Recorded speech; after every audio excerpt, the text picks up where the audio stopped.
contributed articles, guest posts. I know some people say you should never work for free.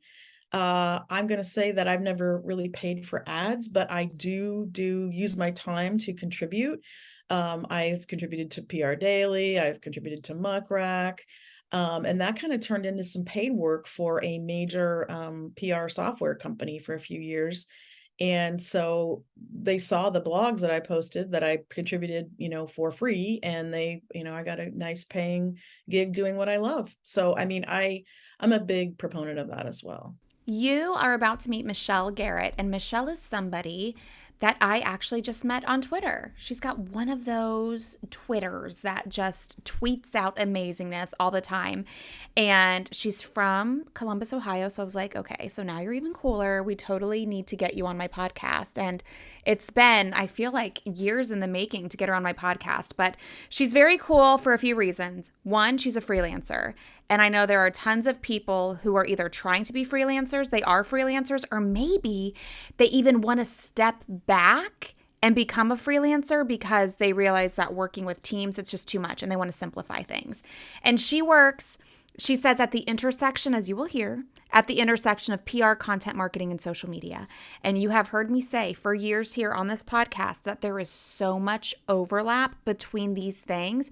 And something that she focuses on more than just coming up with pitches and pitching the media is the thought leadership angle and presenting yourself as an expert in the industry and writing content to be placed in these websites. That's something that she's going to talk about. I think it's genius. And you will hear towards the end of the podcast, she talks about an amazing story that a keynote speaker gave regarding this. And she spoke at Content Marketing World, and the keynote speaker there shared an amazing story about how they got the leader of their company on 60 Minutes. And it really just goes to show everything she talks about with us here. She's got so many free resources, including a couple of Twitter chats. One is in Twitter Spaces, if you are down with that. I think you're going to love this episode. If you want to know more about PR, content marketing, social media, and freelancing, then this is the episode for you. Don't forget, I would be very appreciative if you would subscribe to this, leave a rating or review, and tell your friends about this podcast. It really helps me, and I really don't know that you do it unless you do it and you tell me you do it, just because Apple Podcasts and all the podcast app need to get with the times and make it easier for us to not only find podcasts, but track these things so I can know what you are liking when you're listening. Okay, enough about that. Let's hear from Michelle Garrett now. Ever wonder how some people seem to get all the media coverage, but you don't? Go behind the scenes with a TV reporter, national on-air host, and news contributor who's interviewed celebrities, took you inside the Versace mansion, and even stood on a chair to interview basketball legend Alonzo Mourning. Get ready, because Become a Media Maven is the podcast where Christina Nicholson is sharing secrets from her years in front of the camera, in the editing booth, and now behind the podcast mic. Michelle, thank you for coming on Become a Media Maven. I'm so excited to interact with you off of Twitter. I know, Christina. Thank you for having me. This is very fun. Thank you. Yeah, so I don't really know how I came across you. I found you on Twitter one way or another, I feel like a few years ago. And you're also from Columbus, Central Ohio, which makes you just super cool. I think you're the second person to be from Columbus on the podcast. The first is Amy Landino, and you are the second one. Yeah, I think I know that name. Yeah. Yeah. Okay, awesome. So you're in the PR space. You tweet the most amazing stuff. I love your Twitter. I love the content that you put out there. And when I had you send in your bio for this podcast, you said you are at the intersection of PR, content marketing, and social media. And I love the way you put that, because I always try to explain to people there is such an overlap with all of these things. So with that said, talk to me about the overlap and how you help small business owners. Well, I really started out, of course, I was a journalism major and I loved writing, but I focused on PR because I thought, well, that will allow me to use a variety of skills, and maybe I won't get as bored, just doing one thing all day. And then, of course, along the way, I think content and PR kind of came into the picture, of course, later, because I've been doing this for, a while, 20 plus years. But yeah, so now I think it's really great because my clients, of course, they most of them want to create content. So either they need help doing that, or they've already created the content, but nobody is really seeing it, because when you post it on your site or your blog, maybe nobody will look at it. So a really great way to help that along is to pitch it as earned media to industry publications, for example, and then it draws more attention back to your site, to your original post, and just gets more people paying attention to the story. So it is a combination. It's really peso. I've been really leaning into the peso model, the paid, earned, shared, owned model that Jenny Dietrich came up with. So when I talked at Content Marketing World, I put up the slide with the peso model and referenced that, because it's really taking your owned media, your content, turning it into earned media, and then you can share it on social media. And if you want to pay to boost it, you can do that too. I love that. I know like all the forms, but I've never heard of it turned into the acronym peso. I love that. That's so cool. Okay. So the way you do PR is it strictly by landing these features that you have created yourself? You're not pitching story ideas. You're actually creating the content and saying, here's some free content, post it on your platform, post it on your website. That's like the only thing that you do? No. It is a part of what I do for clients, and every client is a little bit different. Of course, a lot of them, I think I'm trying to get out of the mode of, okay, we're going to write a press release and we're going to pitch the press release, because reporters aren't really interested in products, right? If it's just about a product, I mean, some industry trades could be. I work with manufacturing and industrial clients, and yes, those publications do like product announcements, but really, what's the bigger story? What else is behind that? Journalists don't want just to be spammed with press releases all day, right? So they want some real stories. And I think the other thing I really have been doing more with clients is digging into what is beyond, your solutions, your products. What about the people? What about the customers? Just what else can we pull into this to really make it kind of come to life? So it's not just, yet another boring pitch or press release. Got it. And when you put together this content, how do you pitch it? Do you say like, hey, do you want to publish this on your website? I mean, is it really as simple as that? Well, I mean, I do traditional pitching, media pitching, a lot of that too. So it's really, I think with that, the key is not, again, spamming it out to thousands of reporters, right? It's kind of honing in on, maybe there are 2 reporters, maybe there are 5 reporters, or maybe there are 3 publications, or whatever it is, but really kind of zeroing in on that first, and then thinking about, okay, what kind of a story the client wants to be in this publication, what kind of a story is going to be appealing, and then trying to kind of peel back the layers of what the client is bringing to the table. And that's the other thing. The client has to engage, the client has to bring things to the table. Do they have spokespeople? Do they have, are they have thought leadership material, content that we can use? The clients that are not thinking like bigger picture are harder for me to really find success for, I have to say. And I am really I'm leaning away from that, because I have worked with some clients like that, where they hire you and then they kind of like disappear, almost like, okay, go do your, and it's like, well, it doesn't really work like that.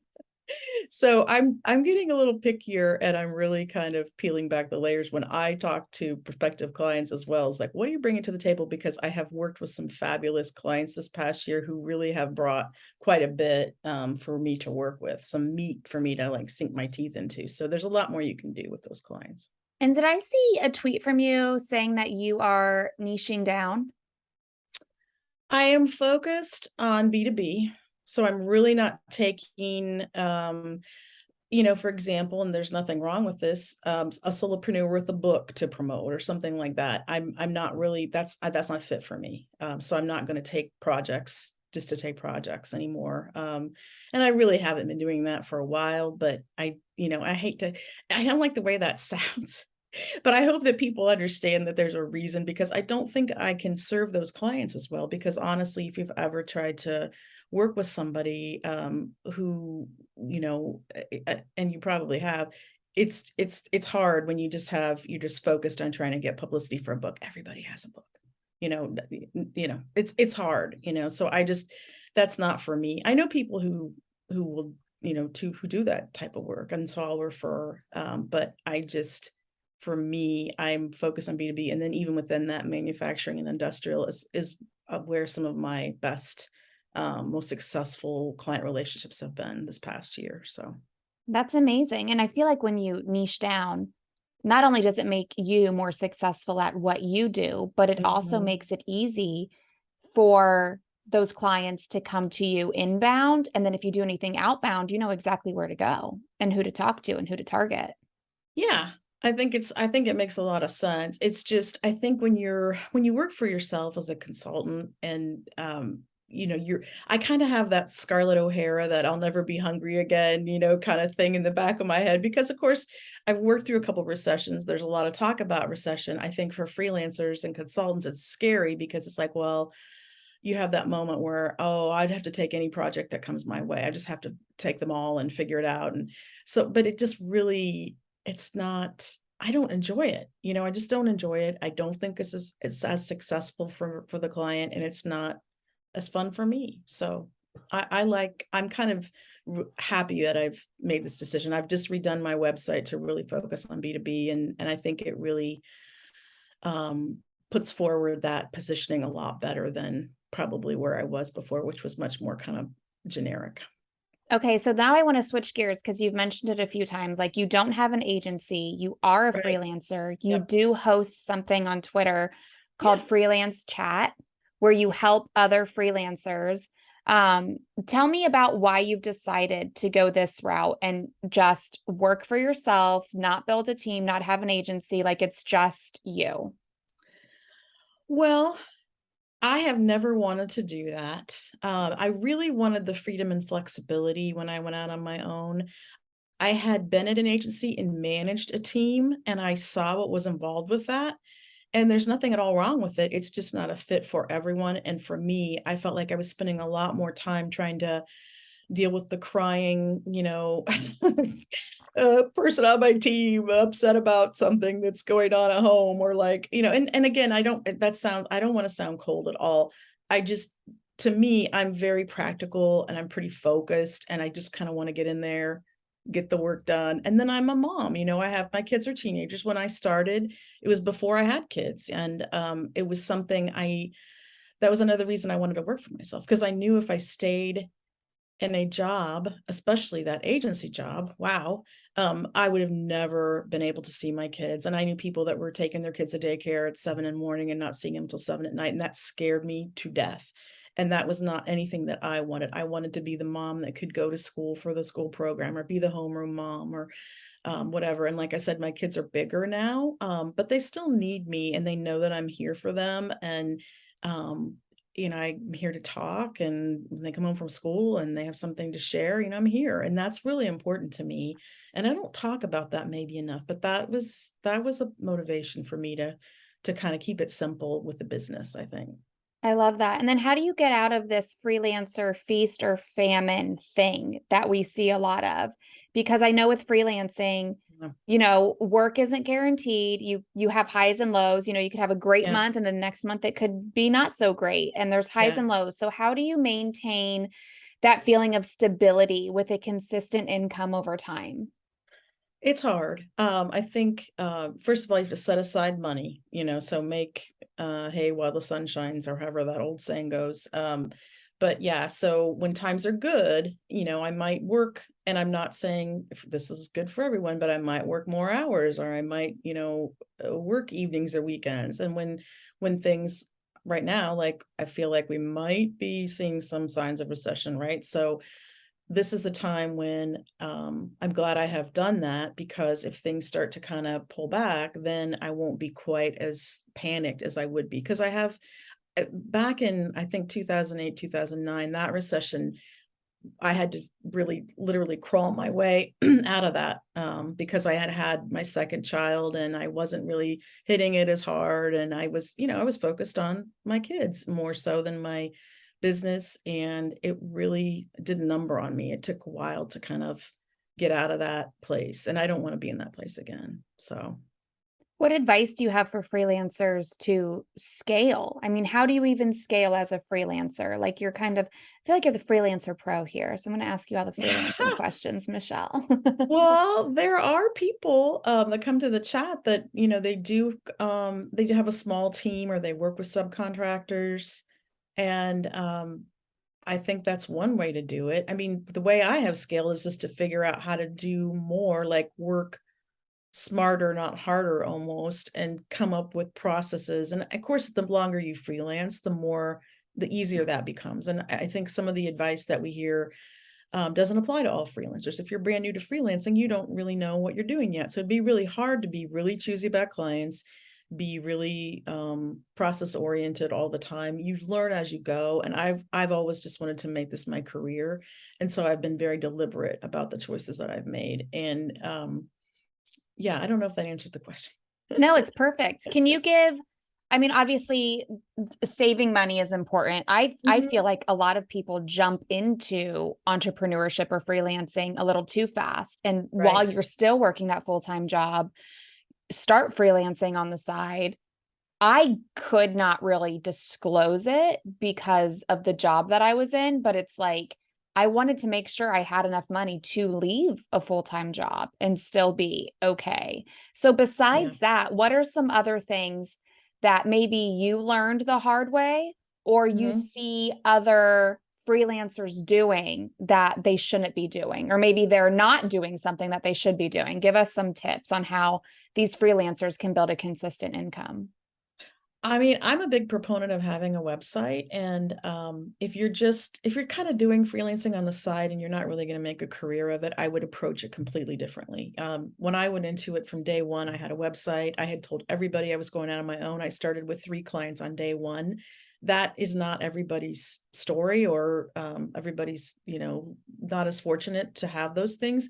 But if I were giving advice, I would say, first of all, plan. I started planning years in advance and started going to meetings and talking to people. And I was really lucky that I found a group of independent professionals that I joined and got a lot of advice even before I went out on my own. And that helped me a lot. So that's kind of why I started the chat, because I felt like we need a place to go where the advice is free. Okay. But of course, some people say you get what you pay for, but we do have a lot of really great, experienced, generous freelancers that come to that chat, and they are not necessarily trying to sell you anything. I mean, there's all kinds of courses out there about freelancing, and that's fine. But I'm just going to say that be careful who you trust, and then look, kind of look under the hood before you start taking advice from people. And not all advice fits everybody. So I like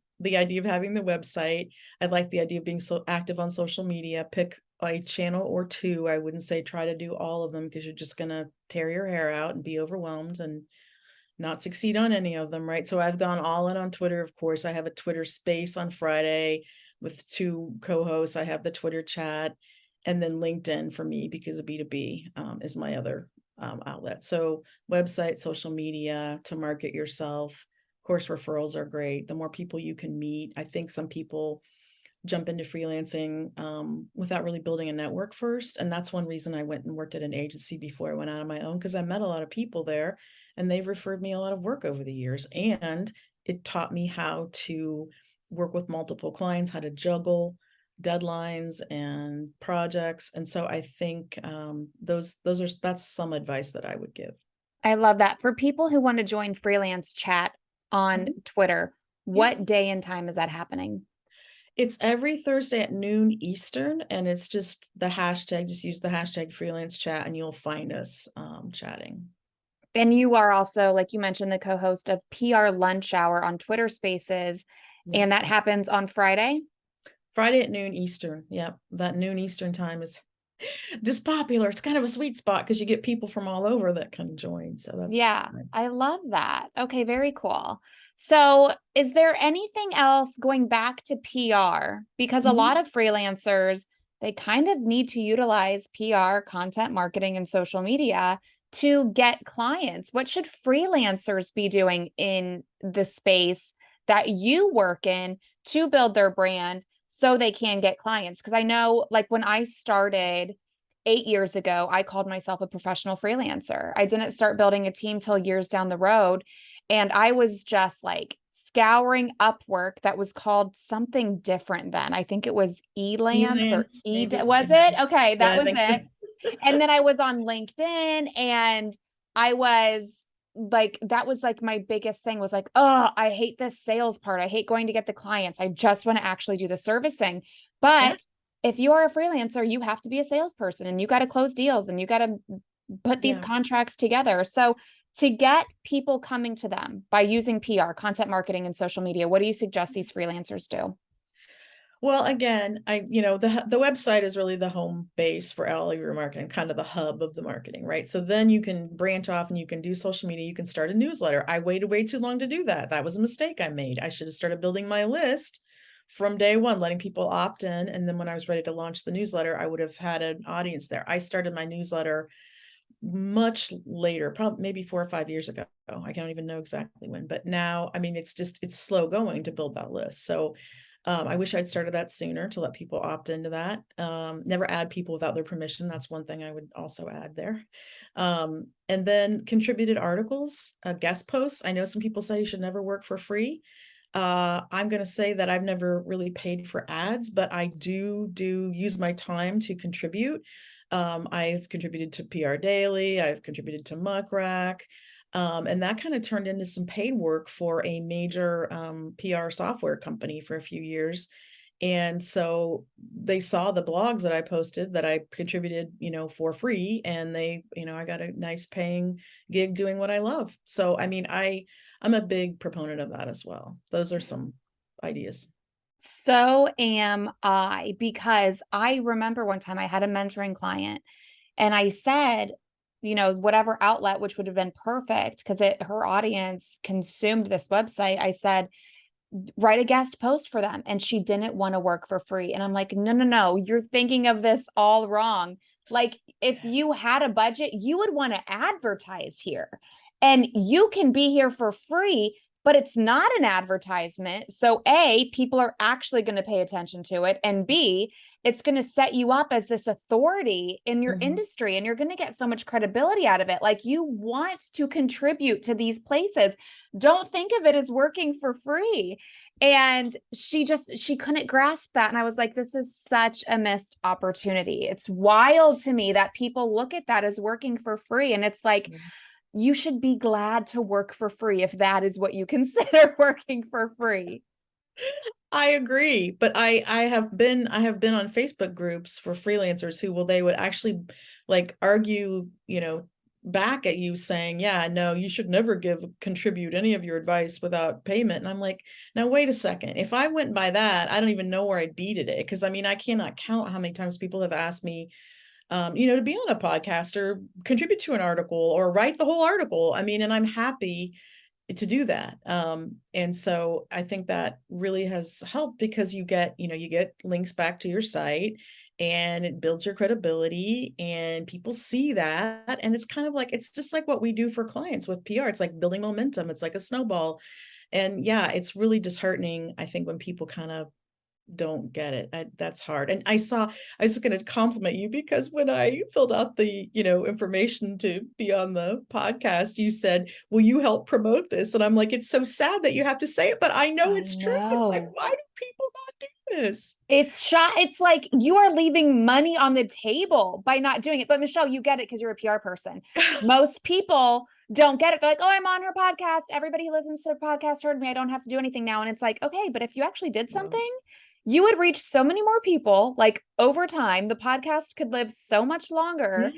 And then, yes, you get that backlink, like you mentioned, which Yeah, is super important. yeah, And I mean, there's just so much that can come from it. And I feel like there's so much education. And I'm sure you've seen, you said you've been doing this over 20 years, like the way it's changed. yeah. So much has changed. Okay, I want to leave with some Twitter tips just because I feel like I don't know what has gotten into me. It's not good. But I have found it's not good because the inbox is a situation. Because I'm finding all of these people on Twitter who post these amazing tweets and then the threads. And then at the end of the thread, it's like, join my newsletter. And I'm like, oh shit, here's another one I got to join. Because if they're this good on Twitter, their Right. newsletter is going to be amazing. So now I'm getting all these newsletters. And listen, they're all high quality. Like, I'm not going to not get a newsletter if it's not amazing. But it's like the thing I hate most in life is a busy inbox. But now I'm like punishing myself by finding these amazing people on Twitter. And you are one of those people. PR is us is your handle. That's where you host freelance chat. That's where you do PR lunch hour on Friday. So talk to me about your Twitter strategy, and then also a little bit about LinkedIn too, because I know you're active on LinkedIn. So like when you go there, like what are you thinking? Like, for example, I just posted a picture of my son burying me in stuffed animals with my laptop on my lap with hashtag work from home life. That is not something you would tweet. Because you are, I feel, a little more thoughtful than that. So talk to me about your Twitter and LinkedIn strategy. Oh, I do post pictures of my cats and sometimes my kids, and sometimes me with the chicken, That's like on true. I vacation. have seen them. I have seen them.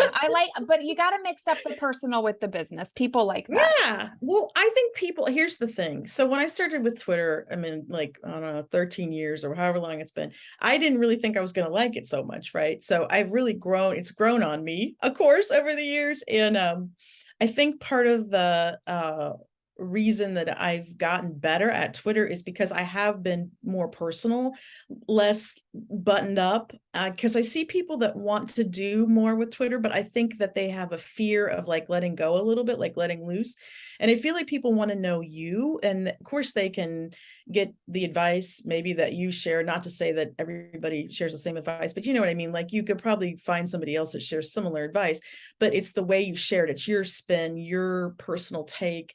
And then also just getting to know you a little bit as a person. And I think the stuff that you put in, I still remember you in the closet with your baby or during virtual school with COVID. That was where I recorded my podcast in the closet. yeah. So Oh I my mean, gosh. I think that's relatable, and that makes somebody memorable, right? Because they're going to stick out in your mind a little bit more than just the person that just shares, okay, well, 10 tips in a thread for marketing or what, like whatever it is. But, I think that that's how people do stand out, and also just interacting, like engaging.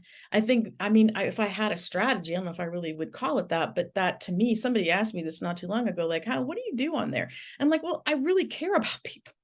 I mean, I think it might sound like hokey or cheesy, but like I really truly like I care about people, and I've gotten to know so many people like you, and like I care. Like somebody's having a bad day, or somebody's taking a fabulous trip, or somebody has a new baby, or like I know like they got a new puppy. Oh, that's so great. So I really I don't know, probably because I work at home by myself all day is part of the reason, but I really get into getting to know people and interacting, engaging with people. So I love that. That's awesome. So freelance Twitter chat, that is happening Thursday at noon Eastern Standard Time, and then PR lunch hour. What do you do there? I'm assuming you talk PR and share tips, tricks, and strategies. yeah, and sometimes it goes off into different directions. We usually talk about like crisis of the week, or like last week we were talking about Kanye. Oh, you So could I talk mean, about him this week too. He doesn't stop. I know. Well, I shouldn't laugh. It's not really funny, but you know what I mean? Like sometimes we get off a little bit on tangents about, crisis communications or branding crisis and things like that too. But we share our wins. We talk wins first every week, because people don't celebrate their wins. They just get down on themselves.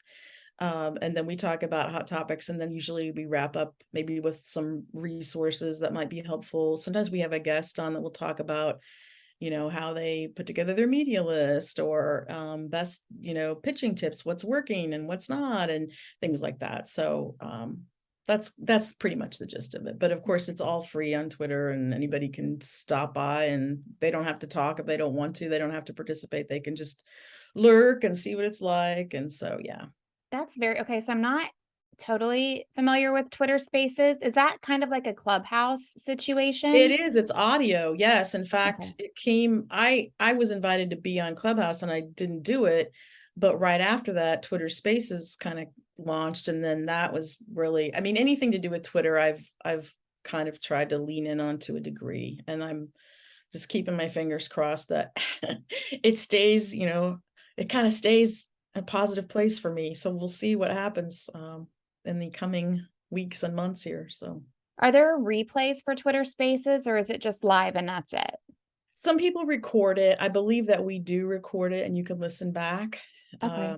I missed a week. In fact, I'm going to go see if I can listen to the week that I missed because I was at Content Marketing World. So I missed that week. But yeah, some people record and you can listen back. Any takeaways from Content Marketing World you can share? Well, I mean, for me, the big moment was the keynote from the chief communications officer at Land O'Lakes, who Mm. was talking about how she took their content and turned it into earned media to get attention for the company, and their CEO ended up on 60 Minutes. And this was on the main stage. It was a keynote. And I was like, wow, I have been talking about content and PR and how they go together, how they work together for years. So I'm just like, it's so like exciting, gratifying to see them highlighting, showcasing that story. And yeah, I was tweeting away during that whole keynote. That's amazing. So was she Mhm. practicing the same thing you do where we use, the expert in the business, we get them content out there, and then what happened? Did 60 Minutes just come to them, or did they share some content with 60 Minutes? They no 60 Minutes found their content online. It was an industry trade pub, or she said, everybody starts out wanting to be in the Wall Street Journal. Well, okay, that's an okay goal to have, but like really being in any publication online is searchable, and a lot of reporters, editors, producers are searching, and those stories come up. So it wasn't even about like butter. It was about another cause that they were involved in. And she was talking about how important it is to have a spokesperson. Their CEO is like all in on it and really, embraces it, never turns down an opportunity, and is a great spokesperson, great on her feet. And I'm like, oh my gosh, like that makes a huge difference. I mean, I think as PR people, we can all say like, wow, that is like a gift when you get that. And luckily I have a client like that right now, and I have access to the CEO, and he has great thought leadery things to say, and it really helps a lot. And he doesn't turn down interviews, and he doesn't, yeah, he's just great. So I think that makes a huge difference. That's awesome. I love that. Awesome. Thank you, Michelle. Is there anything else you want to add that I should have asked before we say goodbye? I don't know. I don't know. It's just, this is so fun to talk shop with you. And yeah, thanks for having me. It's yeah, I'm always happy to engage with people on Twitter, and if anybody has questions or any thoughts, or I'll always like asking questions like, what's on your mind? So I'm always curious. So don't be shy about pinging me on Twitter ever. So Yes, and we will link to your Twitter handle, PR is us. That's an easy one. And the show notes, as well as your LinkedIn and Facebook. Awesome. And then what is your website? I will link to that as well. it's just michellegarrett.com, and it's That's all easy. new. Pretty much, I didn't plan on revamping it quite to the degree I ended up doing it, but I hired some help, and it looks better. So I love that. And you revamped it based on this new niche you're kind of focusing in on. yeah, I think before it was generic. I think, it was a website. So that was good, because I've had a website, like I said, from the first day I started my business, which I think has been a big help for me because I used to work in Silicon Valley. So I had to have a website right away. But yeah, I think over the years I have wanted to do something with it. And I finally hired a copywriter, professional copywriter, because I think it's really hard to write about yourself, and also just sales copy, like more of that vein, like, okay, here's a point, and then here we're going to back it up with some proof. And I think she did a great job at that. And then of course I had to have help with my WordPress theme and just getting everything to look right, spacing wise, and look pretty. So it's The all fun it's all tech done stuff. now. Yeah, not fun. That's not my strength for sure. No, me either. It's frustrating. It's definitely frustrating. I feel like when it comes to websites, it's like you need two people. One is the creative and one is the techie, because very Yeah. rarely are those two people one in the same. Yeah. I would even say a designer, like in this case, a writer, a designer, and a techie person would have been great. So, but we got there. So just, just a lot of patience. But yeah, I'm not embarrassed to send people to my site. So that's win. Yay. We've all been there, done that. We've all been there, done that. Awesome. Thank you so much, Michelle. Thank you, Christina. Okay, something you should all be doing right now is heading to Twitter and following PR is Us on Twitter, because her Twitter is amazing. Again, everything is linked in the show notes for this episode. Thank you so much for being here. Thank you so much for listening. I remember telling you a few months ago that I was going to create podcast episodes and share with you my takeaways from FinCon. Don't you worry. I have not forgotten about that. I have just been in batching mode, and I've gotten a whole bunch of episodes with amazing people recorded. So I wanted to get those out to you first, just for them. I don't want them to record an episode with me and wait months and months for it to go live. So I've been holding back on my takeaways from FinCon, but I am going to get to that because I did attend as many sessions as I could. I spoke for one, and then I attended all of the other ones. I took copious notes, and I'm going to share them all with you. I did get amazing feedback from the one that I shared back in September about how to batch 30 days of content in one day. And I'm going to share a lot more. And it's going to go into the new year. It's going to go into the new year for sure. So be on the lookout for that. And if you want me to talk about anything else, if you want me to interview anybody, then make sure you hit me up on social media. I am at Christina All Day in most places. I did create a Media Maven focused Instagram. That one is at Media Maven and more. So find me, let me know what you want to hear more of, and I will bring it to you. But until then, thanks a lot for listening, and I'll see you again next week here on Become a Media Maven.